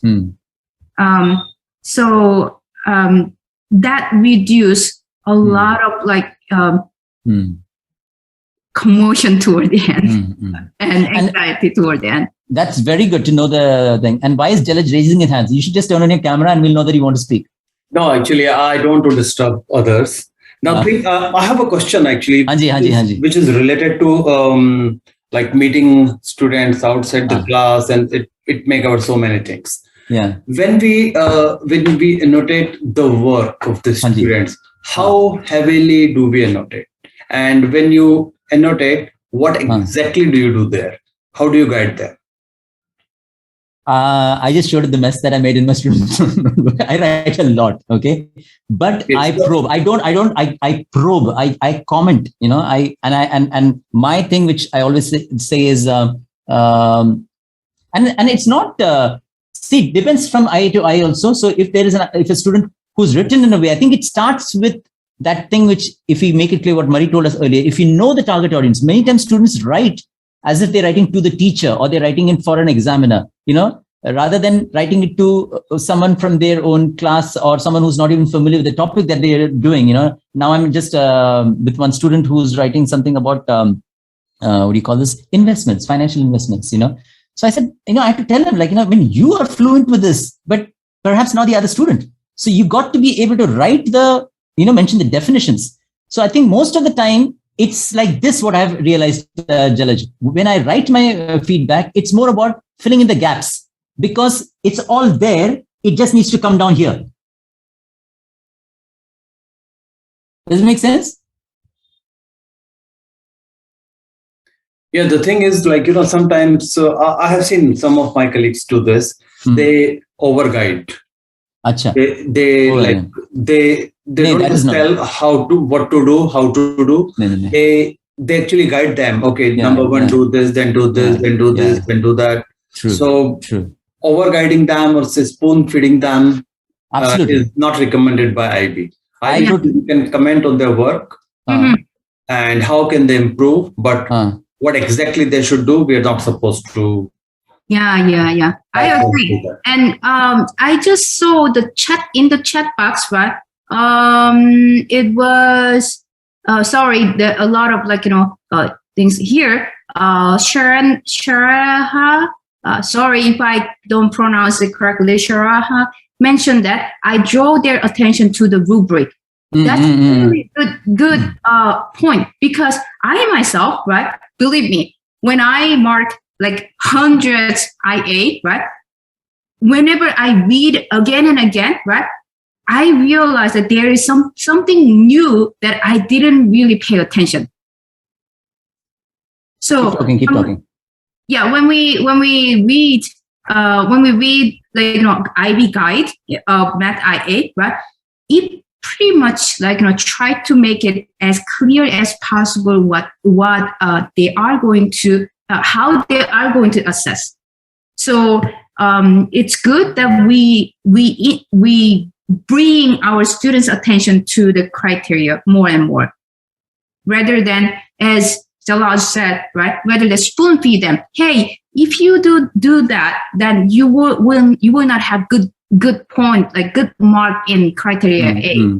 Finish, change this, right? This sentence should go here, and this sentence should go here, and write down your conclusion like this, right?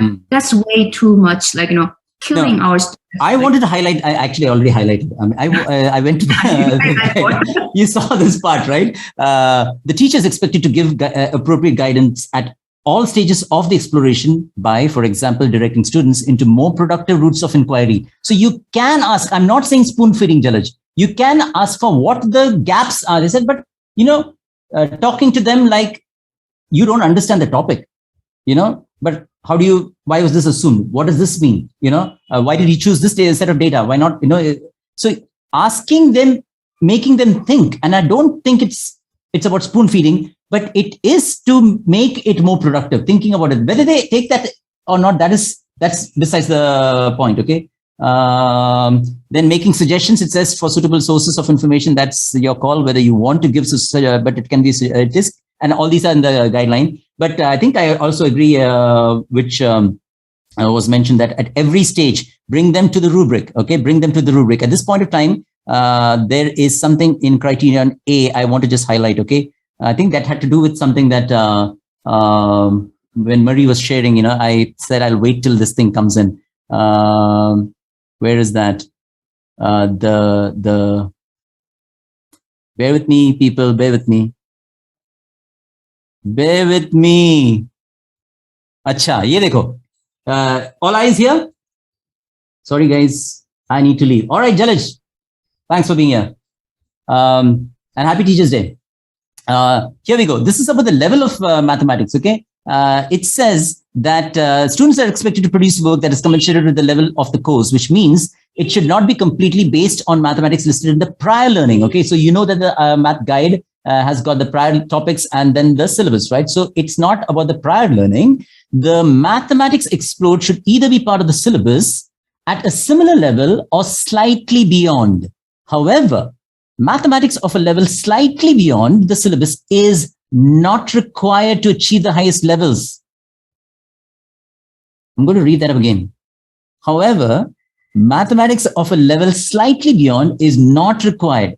Okay, now I have faced this, and I face this every time, is that children, more than children, sometimes it's parents, Marie, they want the topics to be something that is, and then that is time commitment. It's time, it takes time. And sometimes it is also expected that the teacher needs to be there. And for those reasons, people who are asking about guidance and all, that's where I say, I bring them here also. That's also, so Mrs. Naik, not just about what they're doing, but even at that point in time, I said, you are not expected. I can give them the feedback, but even when they are going beyond what is required, that's not where I'm going to give them the extra time. So yes, there is a time that I'll give, but it's not where I'm not required to. So those kind of boundaries, which Marie was talking about, I make, that is why I said right at the beginning, let them be familiar with everything. So if you want to highlight it, and if you want to read it once, twice, do it. Let them know, like Marie was saying, let them know what what the boundaries are, what the expectations are. Yes, you can contact me, but this is the day, this is the time, or these are the things. Making it very clear really helps. It will save a lot of heartache, a lot of trouble. When annotating students' work to give feedback, I think it should not be about telling them what to do, but instead ask appropriate. Yeah, that's right, Richard. That's right. Make them realize what needs to be improved. Absolutely agree. Yeah. John, yeah. May I add on to what you should please add. I'm not said anything that's interesting. You tell me. I mean, what you just showed, right? About the level of mathematics, right? Go ahead. Really, I have this struggle. Students, they bring all kinds of unfamiliar mathematics, right? They cannot handle. And I am reminding them, right? Hey, if I don't understand, believe me, I don't think I am that much dumb person, but I don't understand what you are saying, right? So that means you won't be able to persuade your peers, right? Which is your target audience, right? And I don't think it will turn out to be good math IA. I agree. It will be much better. Choose something they are familiar, but different perspective.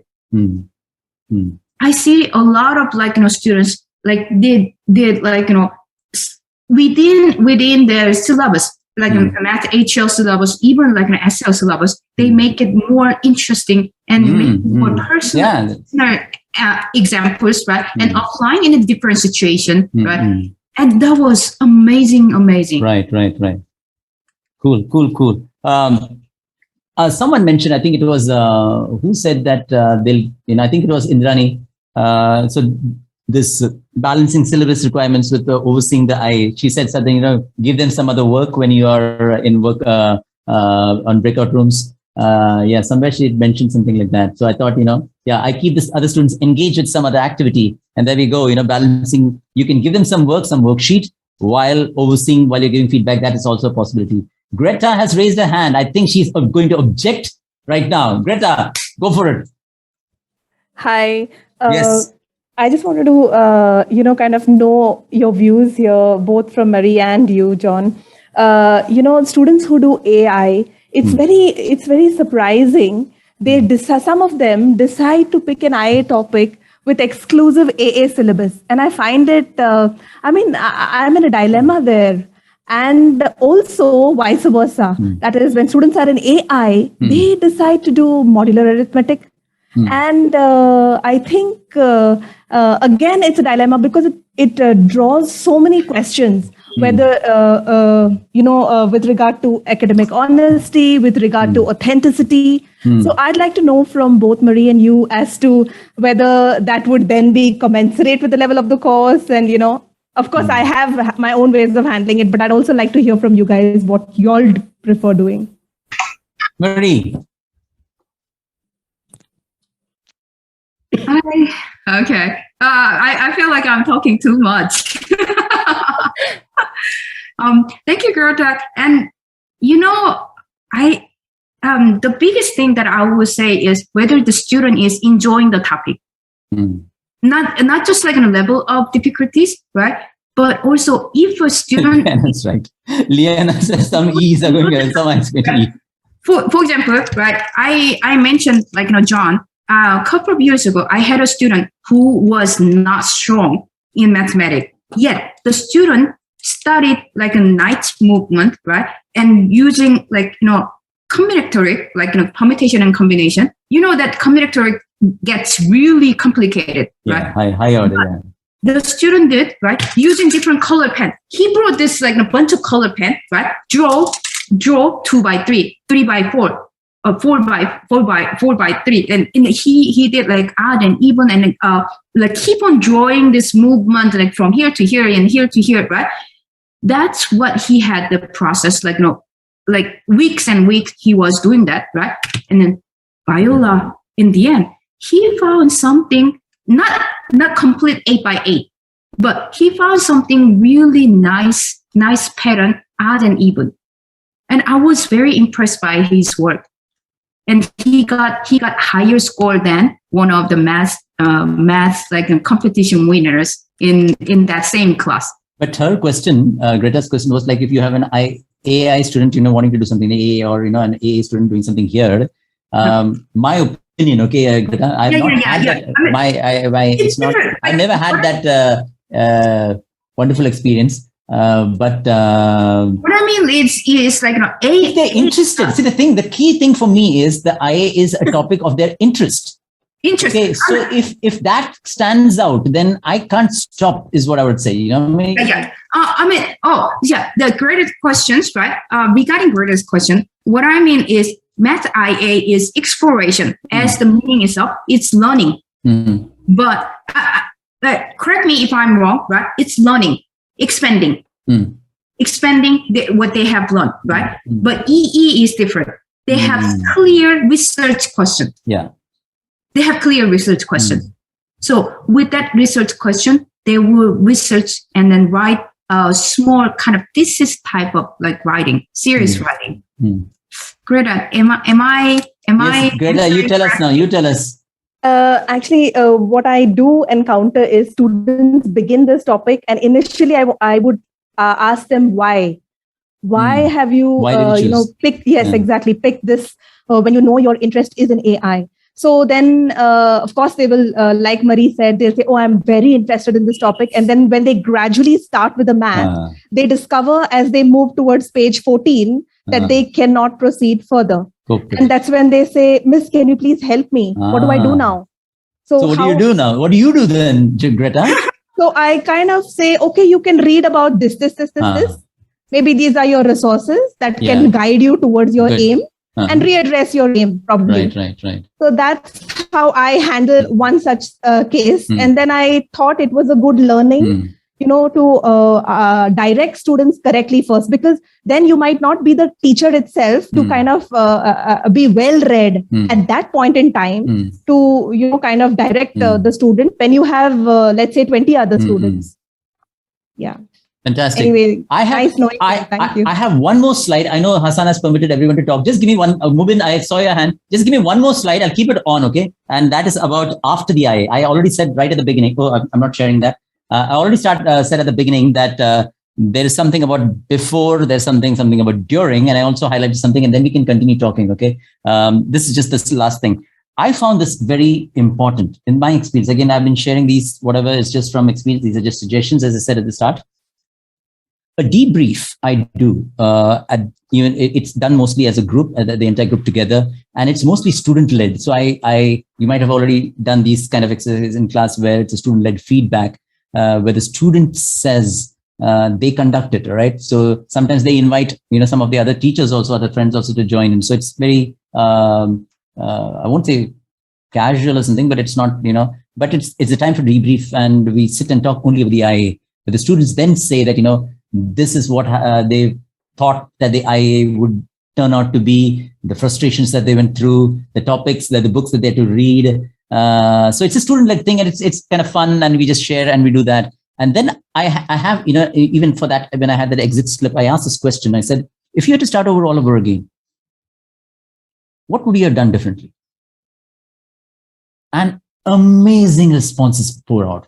For me, that is the IA. It is not just at the end that we've done and now it's, but even that they are able to reflect that if I had to start the process again, what would I have done differently? I have also used some of those students to come into the new batch, because by then what happens is that, because these kids are already done and the new grade 11 have come in, and I've already collected that getting to know you feedback, and I'm already giving them some. By then what happens is those students are free now. I get those students to the grade 11 class and I ask them to talk. So that becomes part of the initiation for new grade 11 students into an IA process. Now, these are some of the things that I do. Let's just open it up for discussions now and, thoughts from you guys. Differences in means and proportion. Critical learning. I don't know. Yeah. That's all I have to say or share.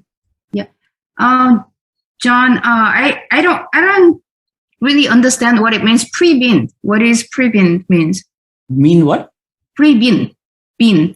So does that mean that categorized rod? I'm sorry, I didn't understand. What did you say? there is a question. There is a question somewhere? Yeah, there is a question saying that what is the best statistic or probability distribution best show differences when the data are pre-binned? When the data are pre-binned, I think it's talking about whether they are already in in some certain category. Yeah. If it is certain category. Yeah. I don't know what that might be meant. If it is already categorized, then and you wanna compare the means, or Rod, can you give me more detail? Yeah, you can speak, Rod. You can you're all allowed to. You can unmute your mic and explain yes. what it means.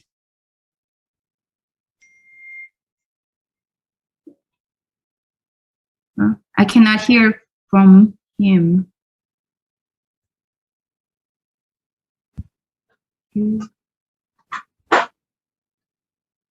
Okay, maybe we can wait for his. Yeah, I don't know. Is there anyone else who wants to share something? Or okay, Mubin. Sorry, you have your hand raised. You had already said that. Yeah, Mubin, go ahead. Then Anjan. Oh, hello. My question is, I've got two questions. The first question is, do we actually encourage the students to choose the mathematical topic or content first? Because as we've been discussing that he wants to do the math AA topic, he wants to shift from math AA topic to math AA or vice versa. Or is it not that we leave that to the student, that how it flows naturally? If it requires for that exploration that I have to cover this content, then he or she has to cover that content. Correct. In that case, we can help the student. Or is it like that, okay, we decide the content first? Because when they initiate the topic, I give them a mind map activity. Yeah. And they research further to find out what mathematics can be involved here, rather than we tell them, this is a math AI or this is a math AI topic. Correct. This is the first question. Correct. I don't know how do you agree, or whether you have. Absolutely. That is what I answered. I said, if it's their interest, my point was, if it's the topic that interests them, then I can't stop. If the topic is they're interested, they go, like you said, they go and research, and they will find out, oh, this requires this kind of math, and which is not going to be done in our class. So what do I do? Well, then I'll say, okay, these are some resources. Like Greta said, these are some books you can read. Maybe you can point them to Khan Academy or something where they can read about and do some bit on their own. Then they can come and say, okay, but what is the symbol? What does it stand for? What has been, some of those guidance can be given. But you're right. It is not the content. It's the topic that should drive the eye. And the second question was, as Mary was saying, that the research question should be in EE, extend essay. But I think math exploration can have the research question as well. I tell my students, okay, what is your research question? What do you want to explore? So do you think... No, you can have it. Marie, you want to tell them what's the difference? There is a slight difference, There is a slight difference. Yeah, what is the difference? Yeah. Really slight difference. Like research EE, you have research questions, you are heading toward your goal is to answer your research question. So sometimes I see students, they write math IA in the format of EE. And I was like, no, it's not EE. You don't need to really come up with some kind of, you don't need to come up with some kind of question that you need to answer. Am I right, John? What do you think? No, good. But my question is, can they, in the math IA, can they have an RQ? Basically, yeah, they can have an RQ. They can have an RQ. Math IA has no. Can they write, this is my research question, like bullet points, with bullet points? They can't, or they can. Sorry, I can't hear you. Hello. Yeah. My question is, as you said, my question is, can they mention? So let's say he has shown his interest. This area I want to explore. But can he or she write that? Therefore, this is why not? See, because it's all the topic. What are they exploring the topic? So if the topic requires to frame a question like that, why not? Okay, because that's the clarification I required. In fact, Rihanna answered very good pointed out good things. Liana, can you? Yes, Liana, please speak. Can you unmute and tell like what you mentioned is really right. It was saying that it's more to begin with aim and rationale that drives the student throughout the process, right? Yeah, that's what I thought. RQ, I think it's too heavy for IA because it's so-called like casual, not really casual, but not very very formal kind of math research paper. So it's more to the aim and the rationale that will drive through the students throughout the process.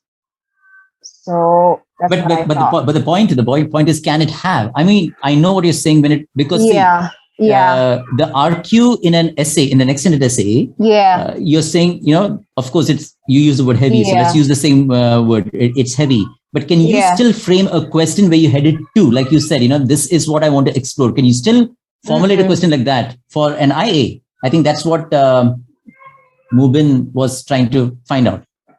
Is it possible to rephrase it instead of like asking what the RQ is, try to make it look like an aim? Okay. All right. I mean, that's fine. I mean, just, you could have it, I mean, it's just about how you structured it, right? You could write it as an aim and this is what I'm doing. Or you could have probably phrased it as this is, exactly. Yeah. But some of the students, I find some of the students, it's really hard to find the aim. So sometimes I told them, okay, why don't you start with the content? And then let's get back to the aim. If it's really not possible and you see that what you begin with is not really possible to achieve at the end, why don't you start with the content first? And let's go back to the aim and let's see whether it's more feasible to do. Sure. Yeah, so probably RQ is not really necessary, but I think if you do have, I don't think in the criteria IB says that we are going to analyze. It's not even part of the, there's no PNLS, and that's also not a requirement. So here's where I might, again, please correct me, everyone of you are, if there is a difference, Mubin, help me out here, okay? If there is a difference between the aim and the RQ, then perhaps it's not an IA. And the aim, sorry. Okay, John. If there is also, can you repeat? If there is a significant difference between the aim, because in the IA there's an aim that you're trying to what do you call it? You got a focus. You got an aim that you're trying to achieve, right? So that aim could have been a question that you're trying to answer. Right.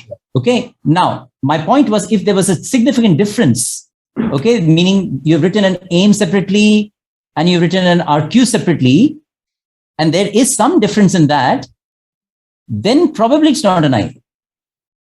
Please correct me. Right. Does it make sense? It makes sense. So that would be more of a heavy research. That would be more an it's heavy. Yeah, the heavy research. Yeah. That's more research also. And also, John, I'm not quite sure. I didn't have that experience, but every year I see IBDP, like a math discussion forum, right? In my IB forum, right? I always see this question pop up, right? Can a student use same topic of EE with Math IA? That question always pop up. No, you can't double. What they call it, double dip. You cannot double dip. You cannot double dip. So if you write, I mean, there is no penalty or there is no like rules against that. You cannot start with a research question or something like that. But when you do that, there is a risk that IB might want to cross check your EE. Yeah. And check if you are going across that, like your E and Math IA is very similar, and you might I don't know if they would do, right? But E will have separate a separate set of criteria. They will check the criteria, for Math IA, and the E will have definitely separate set of criteria. So they cannot be same. Even one posing my research question can claim that this is an E. E will have a separate set of criteria, standard, limitation of words. The structure is completely different. What do you think? No, the structure is different, but then I think the idea of the topic, even if the topic is broad enough, that's good enough, but the aim can't be the same. The focus, so let's say the topic was had something to do with COVID, you could have had two different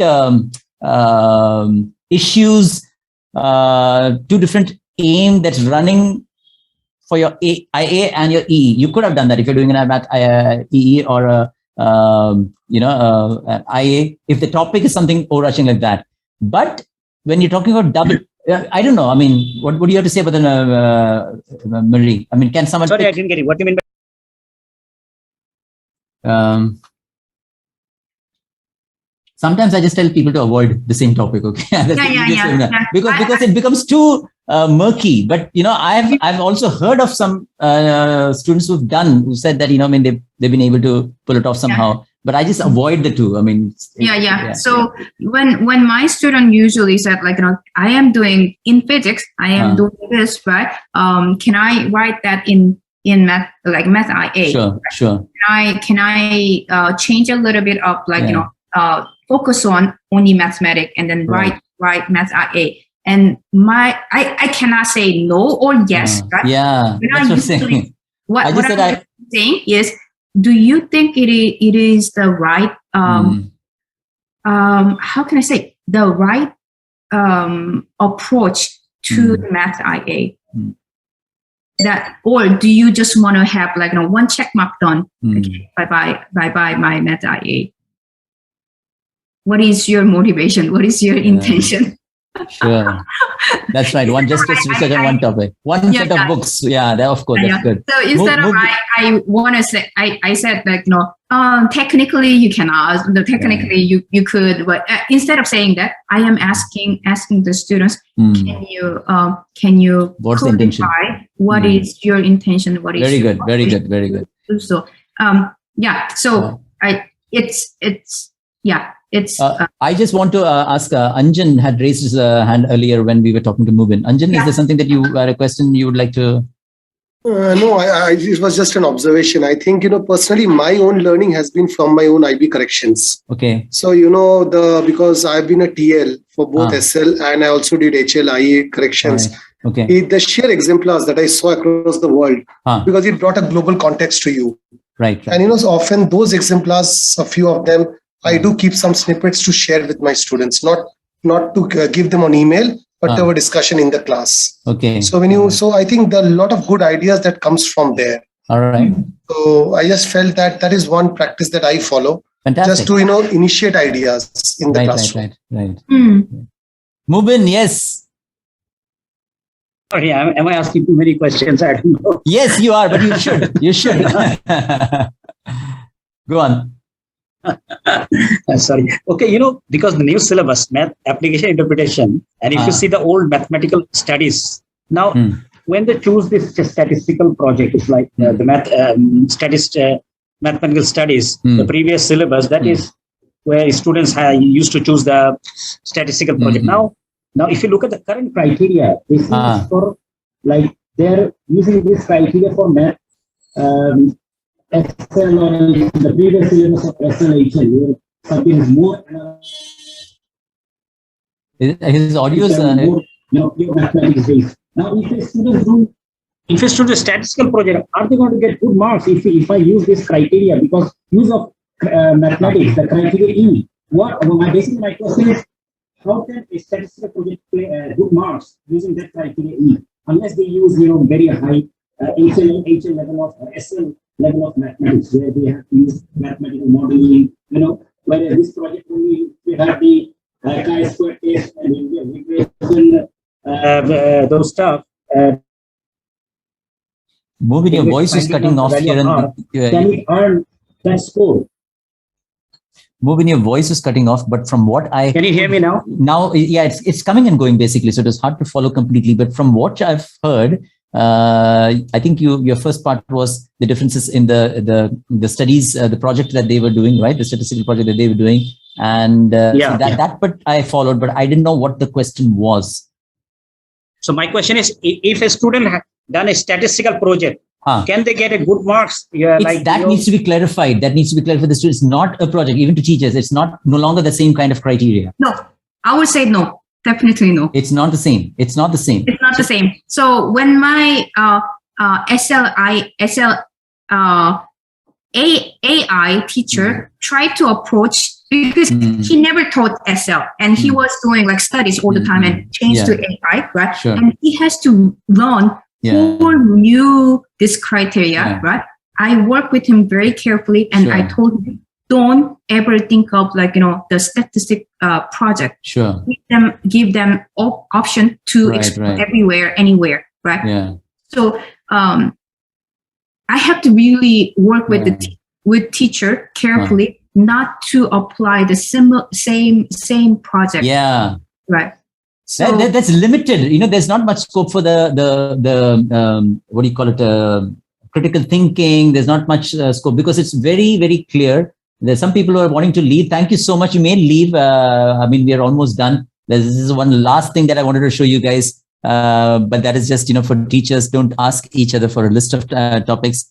That really defeats the purpose of the Math IA. But everyone, thanks for being here. Okay. But we'll continue the discussion. Whoever wants to be and just go ahead with that and making sure their questions are answered. But for those who have to leave, feel free to leave. Happy Teachers Day. All right. Have a great weekend also. Sorry, Marie, you were continuing. It will be good for us to wrap up, right? Yeah, it will be good to.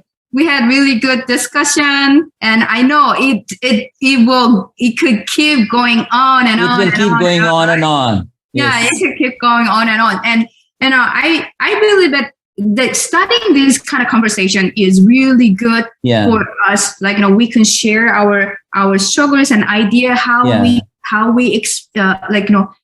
we can develop and how we can support and how we can stimulate our students. Like that's might be really good, like a starting point that we like have this kind of session. Right? Thank you so much. Thank you, and everyone have a happy Teachers Day. Happy Teachers Day.